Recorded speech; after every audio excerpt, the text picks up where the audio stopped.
कानों से भगवत सुन लो, इन कानों से भगवत सुन लो, इन कानों से कथा सुन लो, इन कानों से कथा सुन लो। सारे रोग मिट जाएंगे, सारे रोग मिट जाएंगे। पी लो ना हरिओम का प्याला, पी लो ना हरिओम, पी लो ना हरिओम का प्याला, पी लो ना हरिओम का प्याला। सारे रोग मिट जाएंगे, सारे रोग मिट जाएंगे। ओम हरिओम, ओम हरिओम, ओम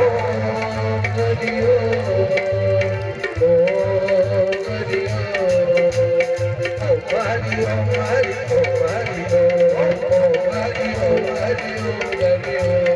ओम हरिओम,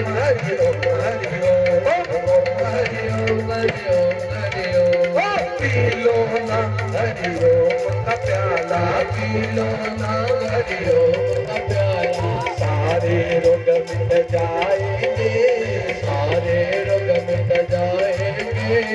ओम हरिओम, ओम हरिओम,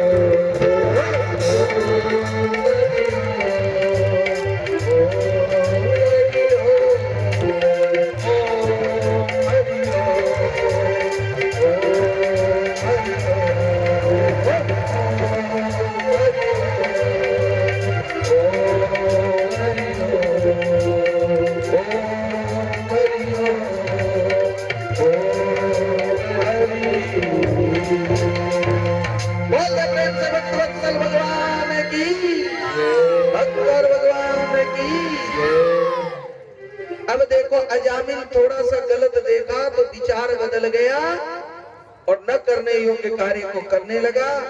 तो कहते हैं कि जब बूढ़ा हुआ तो अब वह ये सब गलत कामों से सब समाज के लोग जब डूब गए, एक दिन संयोग से कुछ संत वृंदावन की तरफ जा रहे हैं। ये कान्यकुब्ज जानते हो कहाँ? कन्नौज, कन्नौज के रहने वाले को कान्यकुब्ज कहते हैं। आप नैमिषारण्य से जब चलेंगे, लखनऊ के पास नैमिषारण्य है, वहां से जब वृंदावन जाएंगे तो कन्नौज आता है। तो कहते हैं कि जब कन्नौज के निकट कुछ संत पहुंचे, मंडली में पहले संत चलते थे, अब भूख लगी, संध्या भी हो गया, तो कहाँ ठहरे? तो उसी गांव में रुके। तो गांव में पूछा कि भाई यहाँ कोई वैष्णव घर है, भक्त का घर है, तो उसके घर में हम लोग प्रसादी पालेंगे, वहीं विश्राम कर लेंगे। देखिए हर गांव में कोई ना कोई एक आध दुष्ट भी होता है। तो एक लड़का ने कह दिया इस घर में एक के वैष्णव है और इस गांव का सबसे अंतिम में चल जाइएगा, इधर हमको पता। और वही अंतिम में जो घर आएगा वही घर वैष्णव का है। अजामिल का घर का पता दे दिया। अब संत लोग अपरिचित अनजाने वो चले गए भिक्षाम देहि करके। जैसे ही दरवाजा खटखटाया, दरवाजा खुला, उस समय अजामिल नहीं था, उसकी पत्नी थी।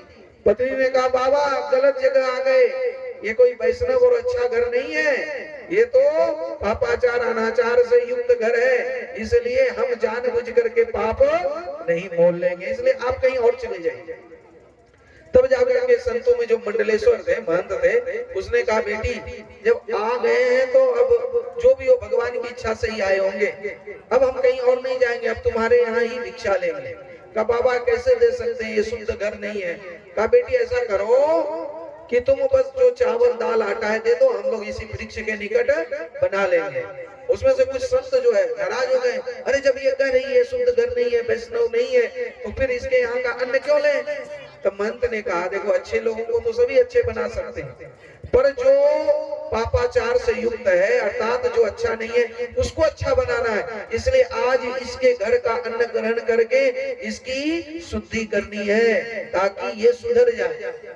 तब जाकर के कहा जैसी अब